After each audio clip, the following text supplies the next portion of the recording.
More footage has been released of Khamzat Chimaev sparring Brendan Allen, as Khamzat prepares to defend the middleweight title against Sean Strickland at UFC 328. Все прямые удары попадают, брат. Все, что выбрасываешь, попадает по башке.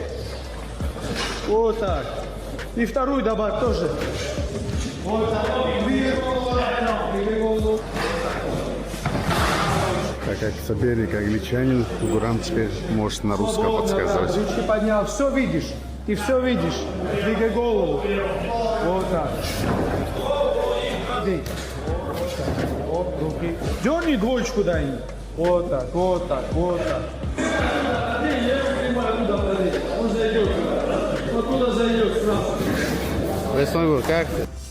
Brian Ortega recently opened up about his past relationship with Tracy Cortez. Ortega said that after about 4 months together, he began to feel something was off in the relationship. He also mentioned Alex Pereira's recent relationship with Cortez, suggesting Pereira may have come to the same conclusion.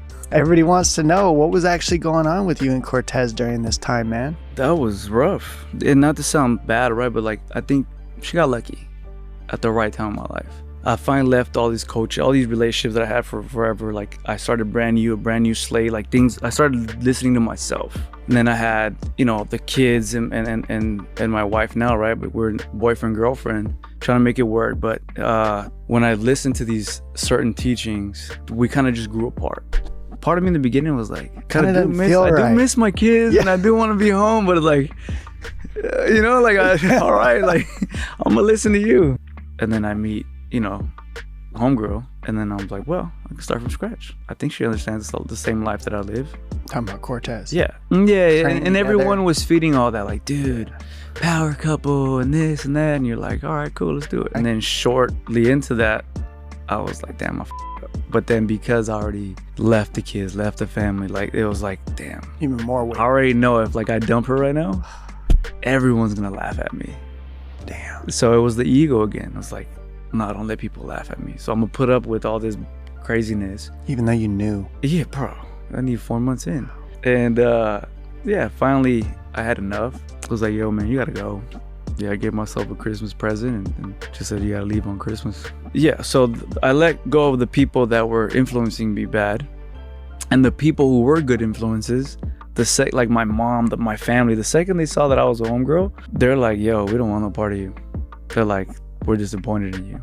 And at first I was like, you're just mad, like, because I left. My mom was like, the worst thing that can happen to a mom is to see her son with someone like that. And at that time I thought she was just being a hater, right? And then as I started living that kind of life, she was like, son, you'll never be at peace. She goes, who that girl is, like, can she change? I hope she does. But who she is now, you'll never be at peace. Always like, training camps were horrible. Like the Volkanovski fight, horrible. Arguing or just dumb nonsense over like 3-4 in the morning. And I was like, bro, this girl's like, and finally, yo, get out of here. Yeah. Go back to Arizona, like, leave.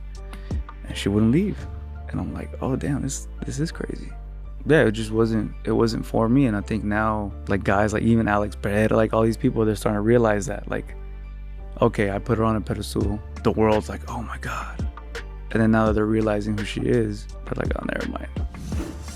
Nina Drama posted new footage of Sean Strickland sparring Alex Pereira. Sean says he has PTSD every time he spars Alex because when the two fought back in 2022, Alex knocked Sean out in the first round.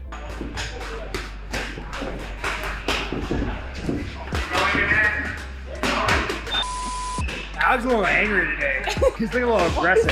He says he doesn't want to go hard. I don't want to go hard either.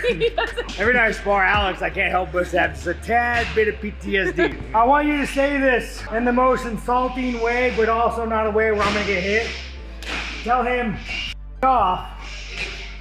He lets you hit him, so a big hook comes.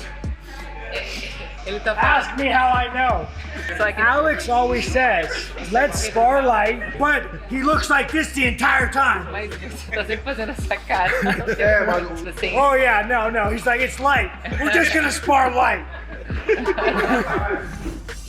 Francis Ngannou is set to face Felipe Lins on the Ronda Rousey versus Gina Carano card on Netflix on May 16th. Francis says the one fight he wants before retiring is against Jon Jones.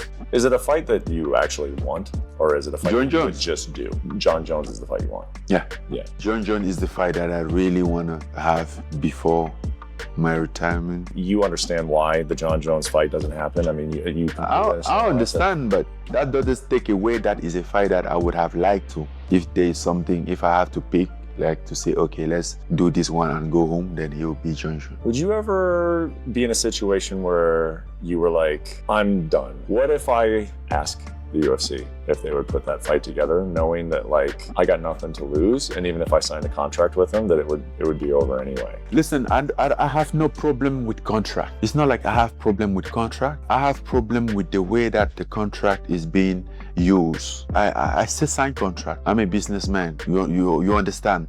So I understand the concept of contract, which is an agreement between two people that have to each other deliver something. And when I sign contract, I make sure that I deliver. I honor my part of the contract. Bring me the contract, I look at it. If it's right, I sign. It has to be right and fair. That's all what I'm saying. Jiri Prochazka uploaded a video reflecting on his KO loss to Carlos Ulberg. He claims that from the moment he noticed Ulberg injured his knee, he wasn't at 100% anymore, and only at about 40 to 50% of himself. Jiri says he was waiting for the referee to stop the fight. Ztratil jsem tam fokus na cíl, fokus na target, a to především ve chvíli, kdy si Ulberg zranil tu nohu. Vím, jaký to je, protože tohleto přesně už se mně jednou stalo v zápase v Japonsku.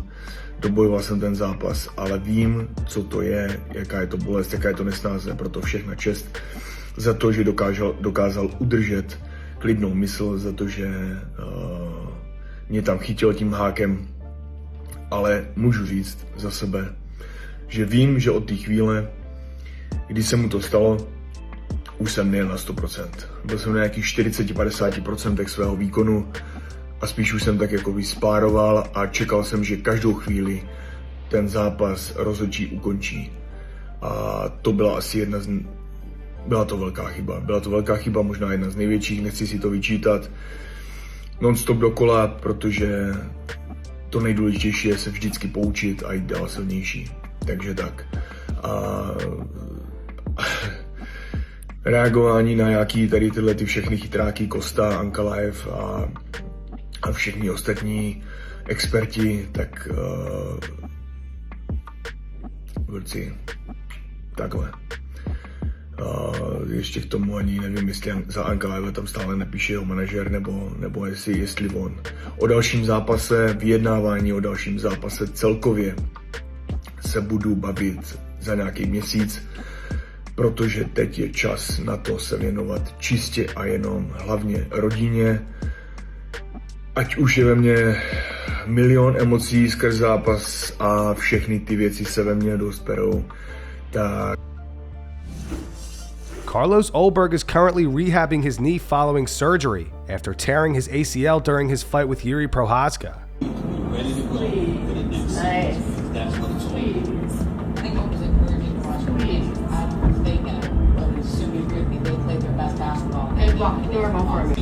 Atlanta Hawks are young, up and coming. They're going to play Utah. It's not going to be an abundance of blowouts like that. Jorge Masvidal says if Movsar Evloev doesn't get the next title shot, the whole system is rigged. We're here with the next champion. If they don't give this guy the fight, the whole system is rigged. It's bull. This is the next champion. Listen to me. The next champion. 100%. 10-0. Let's go. I want to be like you when I grow up. I want to be like you, mother. Let's go. Yeah. This is amateur. Bro. At UFC Winnipeg, Gilbert Burns suffered a third-round TKO loss to Mike Malott. Burns, who turns 40 this year, has now lost 5 straight fights and announced his retirement from MMA following the defeat. Recently, Burns shared a story from early in his career when he was sick, struggling financially, and unable to afford rent. He revealed that he once called his mother to ask for money, but before he could even ask, she asked if he had any money to send her instead. Burns says that moment changed his mindset, and after that phone call, he locked in and began finding success in 2009. I remember it was a pay phone, those coin phones. I get a couple coins, I call my mom, and I was kind of getting sick, and I was going to I asked her for money because I was broke, like I had nothing.